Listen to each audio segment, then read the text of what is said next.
பதிவை கேட்குற எல்லாருக்கும் என்னோட முதல் நமஸ்காரம். நான் ஒரு அஸ்ட்ராலஜர், குருக்களா இருக்கேன். ராகவாச்சார்ன்னு பேரு. போன இதில வந்து அந்த கிரக சக்திகள்லேருந்து எப்படி தப்பிச்சுக்கலான்றதுக்கு யோசிச்சோம். தெய்வ ரீதியான விஷயங்களால ஒரு விதத்தில தப்பிச்சுக்கலாம். பரிகார ரீதியான விஷயங்கள்ல தப்பிச்சுக்கலாம். இன்னொரு விஷயம் வந்து தாந்திரீக ரீதியான விஷயங்கள்ல தப்பிச்சுக்கலாம். தெய்வ ரீதியான சக்திகள் அப்படின்றது வந்து நம்ம ஜென்ரலா பக்கத்துல இருக்கக்கூடிய ஆலயங்கள்ல தரிசனம் பண்றதுனால, இந்த தரிசனம் பண்றது அப்படின்றது பார்த்தீங்கன்னா, ஒரு டைம் டேபிள் மாரி நம்மளே போட்டுக்கணும். சில விஷயங்கள வந்து சரியா பண்ணணும்னு யோசிக்கிறோமோ, அதே மாரி இதையும் சரியா பண்றதுக்கு உண்டான யோசனைகள் நமக்கு வாழ்க்கையில வரணும். நம்மளோட எண்ணங்களையும், மனசையும் ஒருநிலைப்படுத்தி, அதுல வந்து புத்திய குடுத்து, அந்த வேலைகளை செய்யறதுக்கு உண்டான அனுகூல்யத்தை கொடுக்கக்கூடிய தன்மை வந்து தெய்வ சக்திகளுக்கு உண்டு. நமக்கு ஒரு காரியம் தடையாகுது. அப்படின்ற பட்சத்துல, அதுக்கு வந்து பரிகார ரீதியான விஷயங்கள் வந்து செயல்படும். நம்மளோட தடைகள வந்து நிவர்த்தி பண்றதுக்கு உண்டான விஷயங்களா இருக்கும். சில விஷயங்கள் வந்து பரிகாரம் பண்ணா தான் சரியாகும். தாந்திரிக ரீதி அப்படின்னா, மாந்திரீகத்துக்கும் பரிகாரத்துக்கும் நடுப்பட்ட விஷயம் அப்படின்னு சொல்லலாம் இது.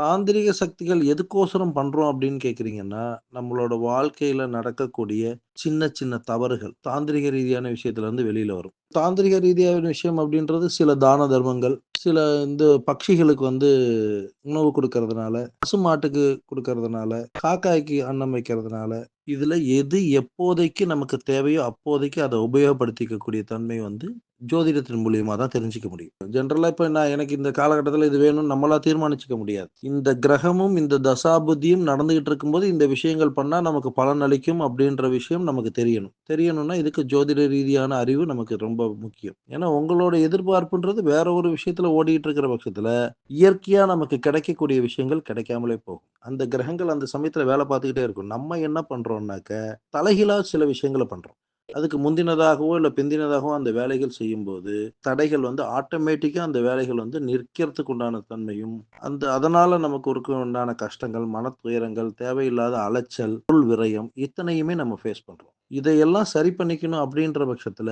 ஜாதக ரீதியான விஷயங்களும் நமக்கு பரிபூரணமா கை குடுக்கறதுக்கு நல்ல ஒரு வாய்ப்பா நம்ம உபயோகப்படுத்திக்கணும். இந்த வாய்ப்பு வந்து எப்படி இருக்கணும் அப்படின்னு கேட்டீங்கன்னா, நம்மள வளர்க்கறதுக்காக மட்டும் தான் இருக்கணும். நம்மள வந்து ஒரு உச்சத்துக்கு கொண்டு போகணுன்ற அவசியம் இல்ல. பிரச்சனை இல்லாத நிம்மதியான ஒரு இடத்துக்கு நம்மள கொண்டு போய் உட்கார வச்சாலே பெரிய விஷயமாச்சு அதுங்களே. அந்த அளவுக்கு நம்மள கொண்டு போகறதுக்கு உண்டான தன்மை வந்து ஜோதிட சக்தியால நமக்கு முடியும். கிட்டத்தட்ட இந்த பதிவு அப்படின்றது உங்களுக்கு ஓரளவுக்கு அனுகூல்யமாகவும், வாழ்க்கையை நெறிப்படுத்தக்கூடிய தன்மையையும் குடுக்கும்னு நம்புறேன். அப்படின்ற முழு நம்பிக்கையோட, பரிபூர்ண தெய்வ சக்தியோடையும் இந்த பதிவ நான் முடிக்கிறேன்.